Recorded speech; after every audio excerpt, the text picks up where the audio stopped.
Hello, and welcome to this tutorial on making a foundation double crochet. This tutorial is part of a series to help you make my Beachcombing Wrap pattern that can be found on Ravelry, and the link to the pattern is in the description down below. The foundation double crochet can be used in a variety of different projects instead of a foundation chain and row of double crochets, and it has a number of advantages over a foundation chain construction. Probably one of the most important is it is stretchier than a standard foundation chain. When the finished item is blocked, it allows the fabric to be made square more easily. The stitches of the foundation row are the same width as the row of stitches of every other row. At the edge of the fabric itself is neater, with the classic V-style stitches being clearly visible. I know this can also be achieved by working into the back bump of the foundation chain, but I believe this method is simpler overall. I find oftentimes that the working into the back bump causes the chain to become stretched and uneven. When using a novelty yarn, especially one that is fluffy, it is more straightforward to use a foundation stitch than to try and locate the back bump in amongst all that lovely fluffiness. It's much more visible, much less faffing around and fidgeting. There will always be enough stitches for the row because they can be simply added or removed one at a time. I find working with a long chain, I sometimes end up with several stitches too many or too few, and it can be, you can fudge the problem, but it's easier, I find, just to be able to add or take off as is needed. And none of these things are a deal breaker, but all of these things, together with being able to count the stitches rather than the chains, rather than having to try and determine what is a stitch, what is a chain, I just find it is much simpler overall, and I prefer the foundation stitch method to the other. And I hope you will try it and discover what I've discovered for myself as well. So to begin our tutorial, we will need to have a hook and some yarn. And for this, I'm using my Handm3downz, and I'm using a size 6mm hook. And my zings come in this lovely packaging, as do all of their hooks and needles. By the way, this is not a paid promotion in any way, shape or form. I enjoy using Handm3downz. I have all of the sets and knitting needles, cables, circular needles, double pointed needles, single pointed needles, and the crochet hooks. I just enjoy using them. And we'll also need some yarn, and for this I'm using an Aran weight yarn. I'm using Starcraft Special. I really like Starcraft Special for this kind of purpose, for practicing stitches and elements of patterns before I make the final object. I do sometimes use Starcraft to make blankets and amigurumi and that kind of thing. It comes in lots and lots of different colours. It's very, very affordable, and although it's an acrylic yarn, it is incredibly soft even before it's been blocked. I know many other acrylic yarns can become soft once they've been blocked, but this yarn just seems to be soft from the ball itself.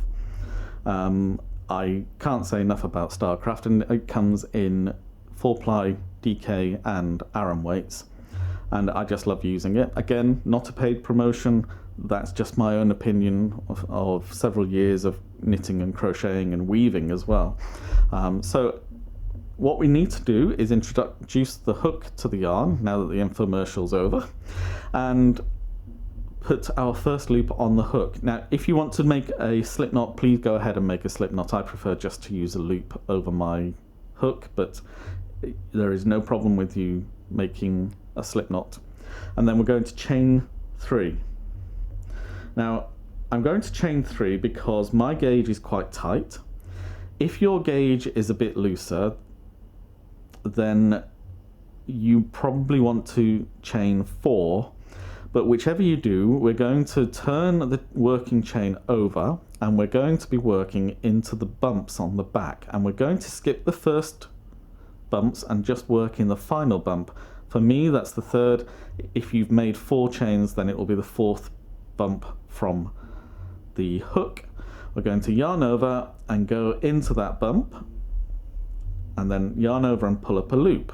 Now normally to finish this stitch, what we would do is, with the 3 loops on the hook, is yarn over, pull through 2, yarn over, pull through 2.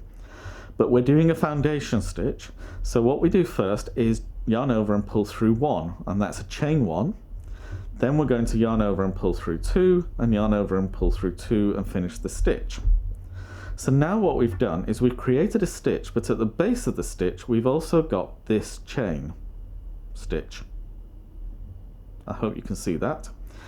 So what we're going to do is work into that, and if we look at the side of the work, you can hopefully see this horizontal bar here, and this almost parallel but not quite descending slightly bar below it. What we're going to do is work between those 2 bars, and we're also going to pick up the back loop of the chain. And when we've got both of those loops on the hook, we're going to yarn over and pull through a loop, and you can see now that we've got the top 2 parts of the chain on top and the 3rd loop of the chain underneath. We're going to chain 1, then yarn over and through 2, yarn over and through 2. My cat seems to, Toby wants to join us. Hopefully he'll just sit on the side and not make any fuss, but I think you can see his reflection in the tabletop. So now we're going to work into the next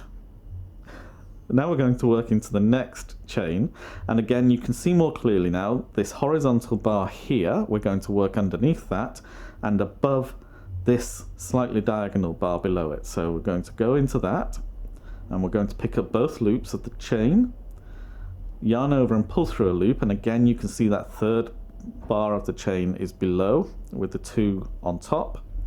We're going to chain 1, then we're going to yarn over through 2, yarn over through 2. Now this is really not much different than just making the normal stitch. The only difficult part of this whole process of making foundation stitches is to make sure that you put your hook in the right place when you first start making the stitch. So again, what we're looking for is this horizontal bar here. We're going underneath that and above the bar that's below it.